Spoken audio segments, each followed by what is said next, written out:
Olá, tudo bem? Eu me chamo Anderson e hoje vamos discutir sobre o uso do corticoide para gestante em trabalho de parto prematuro. Então vem comigo.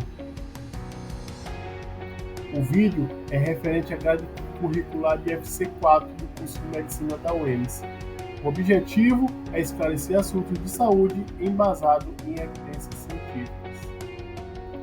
Mas você sabe o que é parto prematuro? É todo parto que ocorre antes das 37 semanas completas de gestação, tendo como limite inferior 20 a 22 semanas, ao qual já é classificada como aborto. No que tange à incidência, 11% dos nascidos vivos são prematuros. O Brasil ocupa o 10º lugar de país com maior taxa de prematuridade. 75% da mortalidade neonatal está relacionada com esse evento, também como a principal causa de internação em UTI. No que se refere aos fatores de risco, existe restrição de crescimento, placenta prévia, prematuridade anterior, sofrimento fetal, descolamento prematuro de placenta e distúrbios hipertensivos. Mas como identificar gestantes em risco de parto prematuro?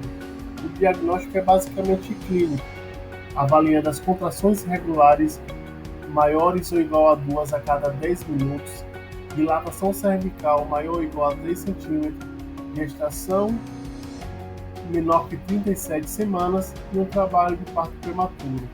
Caso ainda haja dúvidas diagnósticas, pode-se lançar mão de exames complementares como a ultrassom transvaginal e o teste da fibronectina. Ambos aumentam o valor preditivo positivo do diagnóstico de parto prematuro. No que tange à conduta, são baseados em 4 abordagens: a corticoterapia, que é fundamental para a maturação pulmonar, uma vez que o corticoide ele estimula os pneumócitos do tipo 2 a produzir surfactante nos pulmões. A sulfato de magnésio para gestações menores que 32 semanas para que haja uma neuroproteção fetal. Antibiótico profilaxia para evitar infecções bacterianas de Staphylococcus do grupo B, e a topólise, que tem o objetivo de retardar o parto até que sejam administrados e feitas todas essas medicações com o objetivo de diminuir o risco de complicações de um parto prematuro. Além da maturação pulmonar que traz um fluxograma, o corticoide ainda é importante para reduzir a síndrome de desconforto respiratório em recém-nascidos, hemorragia intracraniana, enterocolite necrosante e a morte neonatal. Dentre os medicamentos, os mais utilizados são a betametasona e a dexametasona, ambas com grande poder de atravessar a barreira placentária.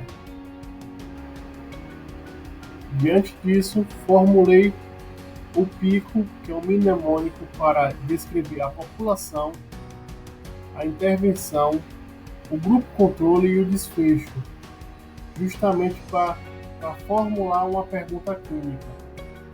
Dentre a população está a gestante, próximo ao nascimento de bebês prematuros. O grupo de intervenção está a dexametasona, o grupo controle ou comparação a betametasona e o desfecho mortalidade neonatal. A partir disso foi formulada a pergunta clínica: existe diferença na escolha entre dexametasona e betametasona para maturação pulmonar em bebês prematuros? Após a formulação do pico, dê início à estratégia de busca da melhor evidência científica sobre o assunto. Diante disso, busquei nos descritores em saúde as palavras que são relacionadas ao tema. Por conseguinte, fui até o PubMed, onde procurei os meshes, que são os termos que estão relacionados com a pergunta do problema. A partir disso, eu encontrei os entretermos, que são como se fossem sinônimos para aumentar a capacidade de busca e a delimitação da pesquisa na base de dados da Cochrane Library. No que tange ao estudo selecionado, a gente selecionou uma revisão sistemática, que é um estudo que apresenta a melhor evidência em estudos epidemiológicos. Partindo disso, encontramos um estudo que se refere a diferentes corticoides e regimes para acelerar a maturação pulmonar fetal em bebês com risco de parto prematuro. Mas então, qual é a problemática em torno desse tema? Embora saibamos que administrar corticoide a mães em risco de parto prematuro traz benefício para o bebê, não sabemos que tipo de corticoide é mais benéfico e menos prejudicial para a mãe e para o bebê. Essa revisão sistemática aborda vários desfechos em torno do uso de corticoide, mas aqui eu escolhi 3 para a gente discutir: a morte neonatal, a síndrome do desconforto respiratório e a hemorragia intraventricular. No que se refere à metodologia, a coleta dos dados foram realizados na Cochrane, na Plataforma Internacional de Registro de Ensaios Clínicos da OMS e na lista de referência de estudos recuperados. Quanto ao critério de inclusão, foram incluídas mulheres grávidas única ou múltiplas, com expectativa de parto prematuro antes das 37 semanas, como resultado de trabalho de parto prematuro espontâneo, ruptura de membranas pré-termo ou parto prematuro indicado. Os critérios de inclusão se referiram e excluíram ensaios que compararam o efeito dos corticoides com outras intervenções e ensaios que avaliaram doses repetidas de corticoide versus uma dose única de corticoides. Nessa imagem retirada da revisão sistemática, refere-se ao diagrama de fluxo do estudo, onde a atualização anterior da revisão tinha incluído 12 estudos. No entanto, 2 estudos incluídos anteriormente aguardam classificações após reavaliação e triagem de confiabilidade. Embora 11 estudos atenderam aos critérios de inclusão e foram avaliados como confiáveis para essa atualização. Você sabe o que é o GRADE? O GRADE é um sistema de avaliação para qualificar o dado da evidência. Ele classifica em 4 níveis de evidência. Evidência alta, quando é forte a confiança do que é verdadeiro o efeito esteja próximo daquilo que é estipulado.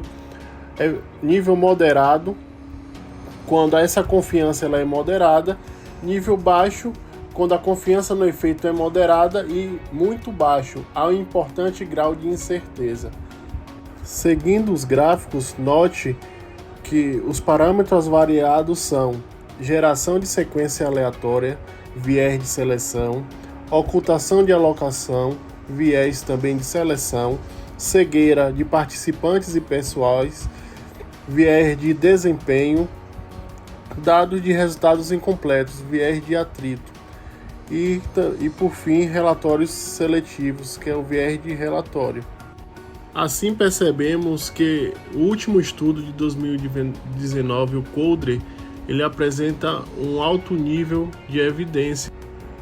Como percebemos na imagem da pirâmide, tanto as revisões sistemáticas quanto os ensaios clínicos randomizados, eles iniciam com alto nível de evidência.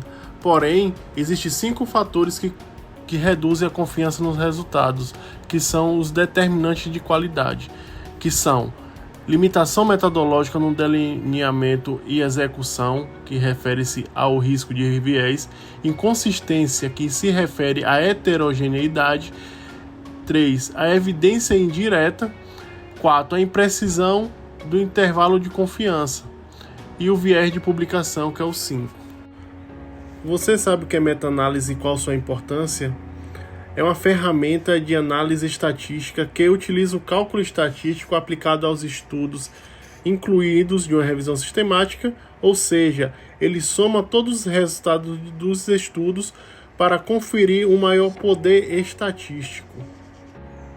Para isso é utilizado o Forest Plot, ou o gráfico em floresta, que ele é representado por uma reta vertical, que significa a hipótese nula, ou seja, não favoreceu nenhum grupo tratado, nenhum grupo intervenção, ou seja, é o eixo de tendência central, ou risco relativo igual a 1.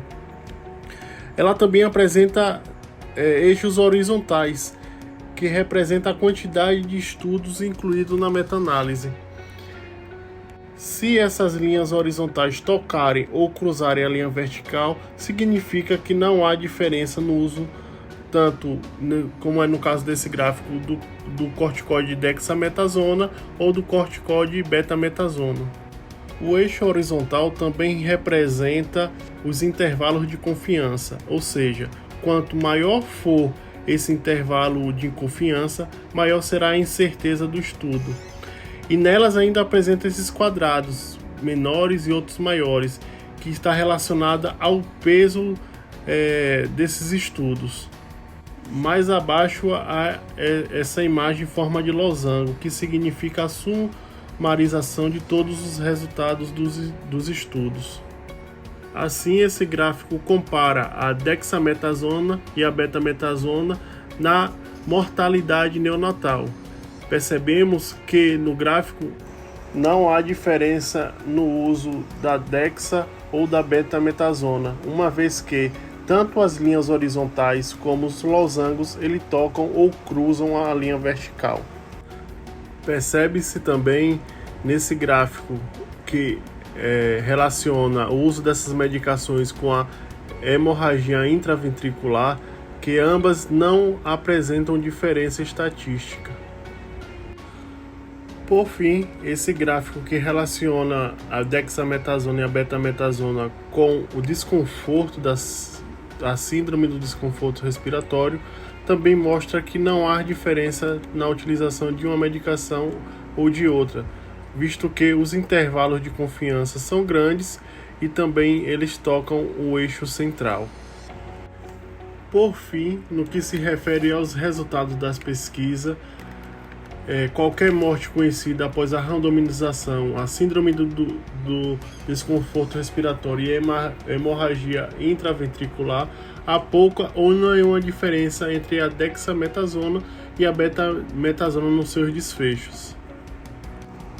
Por fim, concluiu-se que a comparação entre dexametasona e betametasona, embora esta revisão inclua evidências importantes de um grande estudo recente, permanece algumas incertezas importantes sobre os benefícios e os danos relativos aos dois medicamentos, o que pode justificar mais pesquisas. Por fim, estão as referências e desde já meu muito obrigado ao EMS, ao professor de FC4, Antônio Grande, pela oportunidade.